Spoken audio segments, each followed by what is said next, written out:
All right, everybody, welcome to another edition of the Armchair Football League Weekly Recap. I'm once again joined by my co-host, Steele. Steele, how are you doing? Oh, fantastic. Another week in the books.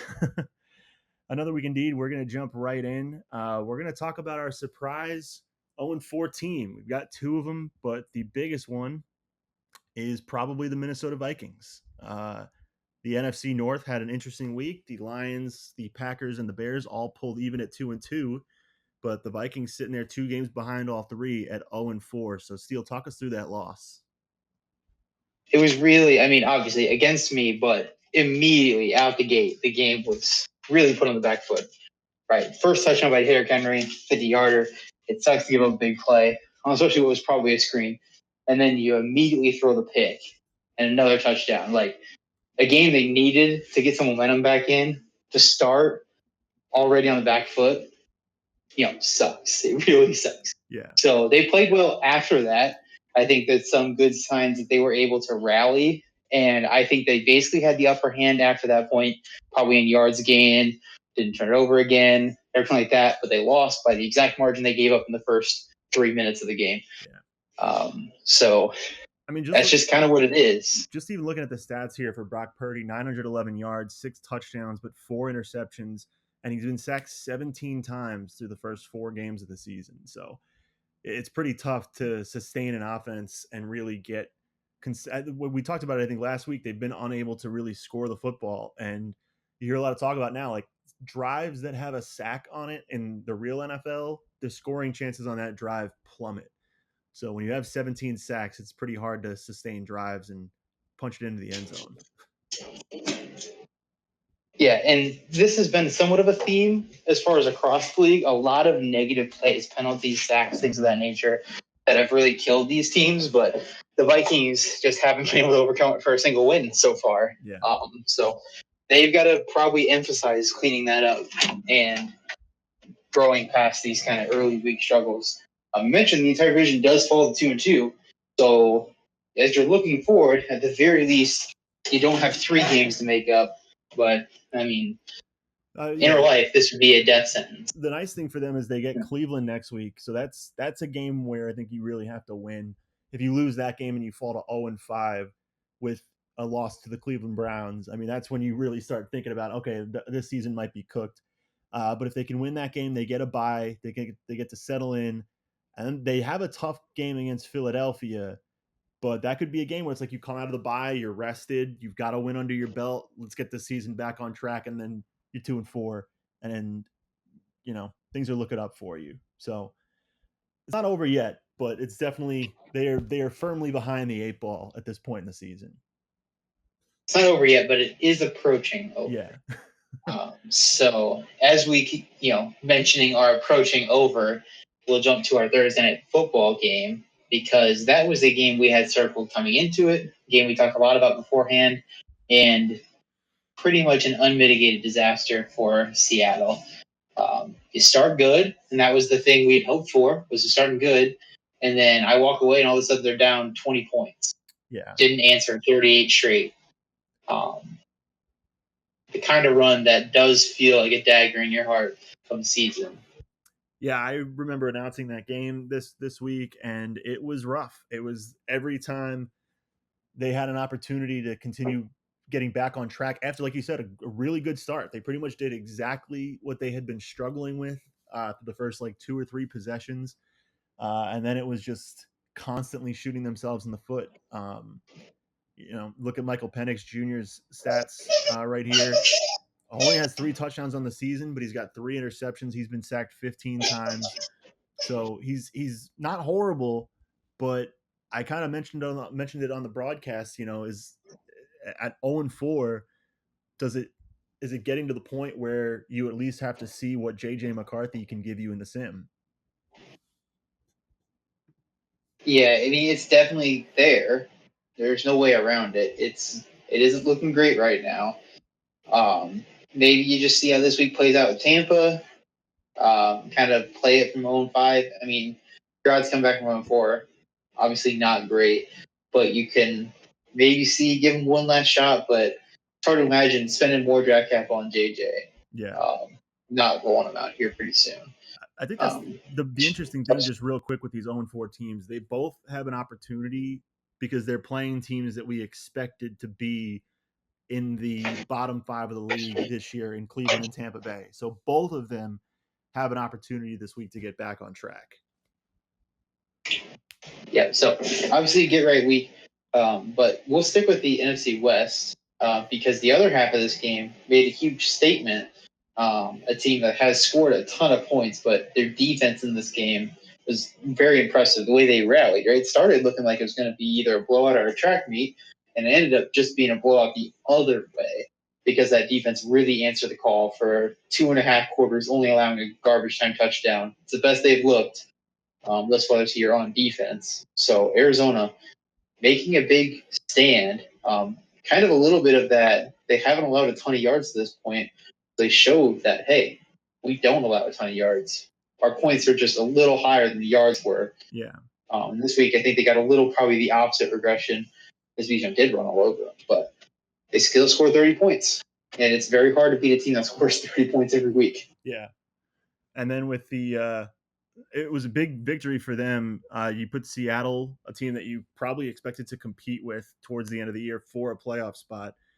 You put them 2 games behind you. You get a game up on them as well in the head-to-head matchup. But the 49ers also dropped a pretty crushing blow from the Jaguars to put them at 3-1. So you're also now only sitting a game behind San Francisco. Which that game, I mean, it didn't look like San Francisco showed up at all. Like Yeah. Jags ran right through them, completely controlled the game. And even though on paper it looks like a decent game from Rodgers, decent game from the team overall, it didn't feel that way sitting in there. It felt like the Jags had firm control of that steering wheel of the game, ran away with it. Yeah. So only concerning one for the Niners because the Jags were not world beaters coming into that game. They sure looked like it after. Yeah. And I think we're going to bounce over to the AFC West now. That one, pretty interesting week. I mean, coming into this week, you had the Broncos at 2-1, the Raiders at 1-1, the Chiefs at 1-2, and the Chargers at 1-2. And by the end of this week, the Raiders catapulted themselves to first place at 2-1, but everyone else is 2-2. So a really packed in division here. It's anybody's game at this point, which if you're any of these teams, you're like, all right, cool. Season's going the way we kind of hoped it would. I mean, for sure. And the one thing I think that really sucks is Denver plays the 2 Super Bowl teams in back-to-back weeks in here, losing the first. And they had such a great momentum after the Chargers game to kind of run into this buzzsaw. So the whole division now crammed together with the other 3 teams that's below Denver all getting statement wins this past week, beating good teams. Yeah. Chiefs beating the Ravens, Chargers beating the Giants, Raiders beating the Bears. All of them made a stand and kept themselves right in the race, with the Raiders taking the lead. Which obviously the tie, I mean, they could have had the outright lead, full game up, but they just couldn't do it. Tie. Yeah, those ties will definitely kill you towards the end of the season, as we've seen a few times now, pretty much all by the Raiders. The Raiders love to keep our tie quota up, and they do a great job at it. But So we'll see if that comes back to bite them you, as we kind of get another few weeks down. you do bring up a good point about their opponents this week, though, with the Broncos having to play the Eagles. The Chiefs get the Jaguars, and the Chargers get the Commanders, while the Raiders get the Colts. So another tough week ahead for the Broncos, while all the 3 other teams all have a pretty easy opportunity to put a little space between them and the Broncos. So unfortunate for Denver, but I mean, so far, like I said, I think every team here, you're like, all right, we have a shot. I think every single team really had an opportunity or an argument to say we could compete for the division if X and Y break right.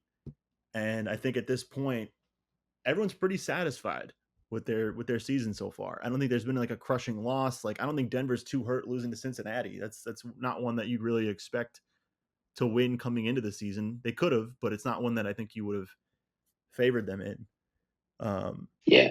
And for the Raiders, I mean, winning this game without McCaffrey is a big sign that Jaden is ready to take a leap for them. Yeah. I don't think he was necessarily that special in this game, but at the end of the day, he does get the win. So that's what you're looking for from him. McCaffrey won't be back this week. He might be back for the Tennessee game, which I obviously would love to have him for that. So he's trending towards being back for their really big games. They just got to take care of business this week against the Colts. Yeah. I think at the very least, you're saying that if Jaden just plays decent enough, the team is able to be competitive in these games and push for a playoff spot. I don't think their schedule is tremendously hard either. It's not easy, but it's not that difficult the rest of the way. So we will stay in the AFC. A little connection to the Cardinals game as well, as this team plays the Cardinals next week. But the Tennessee Titans in the juggernaut matchup between the 3-0 Titans and the 3-0 Texans, Bo Nix really building on his early MVP candidacy with a huge win as the Titans moved to 4-0. Titans actually lost. So, by the way, sorry, I was cooking dinner. I just came downstairs. They did lose, but he did put up a bunch of yards. He still has the yards lead. Oh, that's right. I had it backwards. My bad. So I had it wrong. I set you up for this one. I was trying to see if I should jump in. And I was like, oh, maybe he didn't.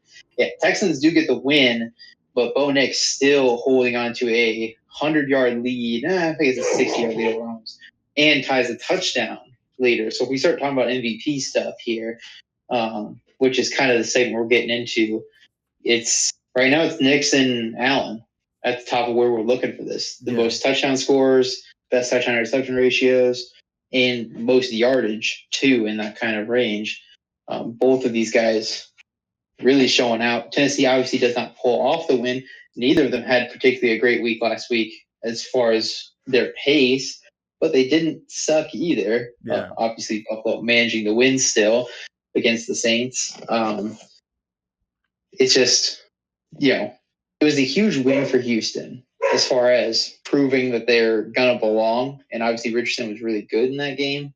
But with Nick still performing well in a situation where his offensive line wasn't playing very good, quite a few sacks, or he was under duress for a decent bit of. He still was up 260, 3 touchdowns. That's right. Didn't he get sacked like 7 times or something like that? Yeah, he gets sacked a bunch in this game. So he does a good job managing it. Not a game that you would hope for the offense as a whole, but he did his part. So we'll see if this week against Arizona we can get a nice track meet going and get those numbers back up for him. Go back over 300 yards a game, which he's over 300 yards a game, but I mean over 300 yards in that game. Yeah. Yeah, he's got right now a 50-ish yard lead on Patrick Mahomes, who's second with 1,188 yards. But it's the touchdowns that really separate him and Josh Allen at the moment. But yeah, it's an interesting. We were going over the stats a little bit. It's definitely an interesting MVP race so far. I counted 1, 2, 3, 4, 5, 6, 7, 8, 9 quarterbacks have over 1,000 yards already this season, and the interceptions for those guys are somewhat low. Bryce Young and Bo Nix leading this pack with 4 interceptions. But as of right now, these are the 9 guys with 1,000 yards, and they're all packed in pretty tightly. Nix has a pretty sizable lead on most of them. Mahomes the only one really close to him. But yeah, so at this point, it's a really interesting MVP race. Yeah, obviously we're still early, but just looking at some of the markers you can go for, yards per attempt, they're all up there good. Like they're really running the offense as well.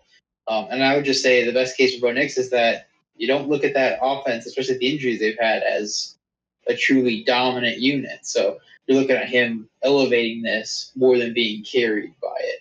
Yeah, and I think when we were talking a little bit about Arizona, their defense has been able to keep the yards down. We did say that there was a little bit of a regression back in that regard this past week with Bijan running all over the place, but that is their next matchup, and if he can put up another big game, he's going to start to really cement himself in this MVP race. They got the Raiders after that. Then they get a nice run of New England and Indianapolis, which he should be able to feast on. and then another fairly tough game against the Chargers. So when they get to that Week 10 bye, there's some runway here for him to really put himself towards the front runner status of this MVP race. And it's such a hard life playing the Titans schedule. Yeah, I mean, even after that, it's Houston, which has been pretty good, but Seattle, who's struggling, Jacksonville, Cleveland, and then you get San Francisco, who could be tough towards the end of the season, Kansas City, but then you end the season with New Orleans and Jacksonville. So it's a real opportunity here for Bo Nix to get a big credential in the MVP race. Yep, for sure. Just kind of looking at some of the other guys, you still got like the Herbert, Mahomes, and Burrow lurking, right? Burrow has kind of been lower volume Yep. to this point, but like these guys are dealing, and at any point they're going to put up 400-yard week that catapults them up to the top. So there definitely is a lot of snakes in the grass for this MVP race at this point in the year, which is obviously how it goes early in the year. Yeah. But I think Bo Nix being at the top and in the fashion he has been is quite a statement for the young quarterback. Yeah. It's just one of those things where there's a lot of competition so far, obviously, because it's still early. So it's just going to be who's able to sustain it. Knicks, and like going through their schedule, Knicks has a lot of opportunity to be able to sustain this level of production. So it'll definitely be an exciting race and one that we might not do weekly check-ins just yet, but we'll definitely be keeping an eye on it as the season goes along. We're running pretty short here. Is there anything else you wanted to get into? Well, I mean, Acorn requested I speak about the Packers more. Obviously, they got their butt kicked last week, so I figured he'd appreciate me bringing them up because we didn't speak on it much. Love looked terrible, 51.2 passer rating. So I mean, they are who we thought they were. And so I just wanted to make sure that Acorn felt seen and heard um, based on his feedback from last week. Um, Detroit winning in this week, or we kind of a little bit talked about them, but that is they scored 18 points in the fourth after just three, or in the second half, 15 in the fourth to win by 4. I mean, good job for doing it, but that's not great. It took you that long. Yeah. Um, so it's definitely not the hopefully great game we were looking at on the schedule for them. And they're going to have a test this week in Cincinnati. So I'm looking at that game to be some, can Detroit, awaken from their slumber a little bit. But I mean, otherwise, I'm just going to pick out a couple games that I really like this week. Yeah. I think Houston Baltimore will be a lot of fun. Two very mobile quarterbacks. Person dealing right now. Baltimore needing to win badly. They should punch back on that. I think that's going to be a very fun game for the AFC and the NFC. Well, I guess the NFC is kind of AFC's in this one too. Titans, Arizona. I think a bit more from Arizona's point because this could be a statement win from them. Yeah. But I think that should be another very fun game. So those two kind of in the middle of our Sunday slate are games I'm looking at as should be pretty entertaining ones. I don't know if you have any games you got your sights on for this week. You're just looking at it. It's not a marquee week, I would say, in a lot of regards. We have some down matchups. I'm keeping my eye on the Seattle Tampa Bay matchup. I expect Seattle to win that game, but if they don't, I think it's your hands really hovering over that panic button and dropping one to Tampa Bay. It might be time to hit that. And then the other one was the Vikings and the Browns. Kind of the same story, although I don't really know what hitting the panic button looks like for the Vikings. But if you drop to 0-5 with a loss to the Browns, you got to do something because it's starting to look like a lost season. So I wish that there was maybe a better game. Like I will be watching the Titans and the Cardinals game pretty closely because as we've talked about with both teams. But other than that, I mean, the Rams have a pretty easy contest against the 49ers have a pretty easy contest against the Rams. The Giants have a chance to get back on track against the Saints. Their marquee matchup is going to be coming up the week after that. The AFC East, the Bills are playing the Patriots. The Jets are playing the Cowboys. The Dolphins are going to look to get back in the race, but they got a tough game against the Panthers, so that might be a game that I think might be fun to watch. Um, just for both teams. The Panthers, did they win this past week? I can't remember. They tied this week. That's right. They tied the The Patriots. Patriots. Yeah, yeah. Yeah. So them. So they need some revenge on the AFC East here against Miami. Yeah. So and then not only that, trying to being able to move to 3-1, while the Dolphins try to stay above 500. That could be important to watch for later on in the season, but it's a little less impactful since it's AFC NFC. There's not much playoff implications between those two teams. I feel there's a lot of that this week. A lot of Yeah, AFC, NFC. A lot of the individual games don't seem all that fun. yeah, But when you link them together, the way that they'll flow in next week is very interesting, especially as you look at Philly and the Giants taking kind of tune-up games in their mind, especially Philly. I mean, every game's a tune-up game for Philly. yeah, But you're looking at it as teams that you should be handling as your top-tier teams, especially the Giants. But these are feisty teams. New Orleans just took Buffalo to, counting to 10. They took them to 9. yeah, Just about calling match. So it was really, really close last week to being 2-2 as they fight back. And I think Kyler might be back. Let me look. He's week to week. So there's a chance with the recovery from training, he is back for this game. He's kind of 50-50 on if he'd come back this week. So he could be walking through that tunnel on Sunday, trying to give them a boost. See if they can't steal one here against the Giants as they look forward to the Eagles. So that would be rough to drop 2 straight heading into that game. yeah. That's one where you start to be like, okay, maybe this is familiar territory for us based on the past few seasons. Like I said, I think it'll be very interesting during it, but looking at it now, it's hard to pinpoint which game is going to be our very interesting one. Yeah. Which, of course, last week we would not have predicted any of those games that ended up being the most interesting to be that. So, well, that's what do we know? That's the beauty with the ACFL. Even if you can have a week where none of the games look promising, and you're going to get probably one of the best weeks in ACFL history, because that's what we had this past week. It was absolutely insane. Yeah. Truly ridiculous stuff last week. Yeah. In a schedule that we had some games we really liked, those were not the games that ended up being fun ones. Yeah. So it's the ones you least expect. That's the ACFL motto. But I think that's pretty much going to do it for us. A little bit of a lighter show for you today. We might actually try to keep it to this length, little bite-sized recaps, focusing on a few small areas. It'll mostly be just like week dependent, right? If this week is calling for us to really go after it, especially like last week was that way because we didn't have any recaps before then. Yeah. So I think that's what'll kind of be our determiner. This week we didn't have as much to say, so we just did a bite size for you guys. It'll also get a little bit longer too, with like you get into like the trade deadline, MVP race, rookie of the year races, as those conversations really start to materialize a little bit more. So. For sure. But that's going to do it for us. Be sure to tune in this weekend for some more Armchair Football League action. Thanks for listening. And thanks for joining me, Steele. Anytime.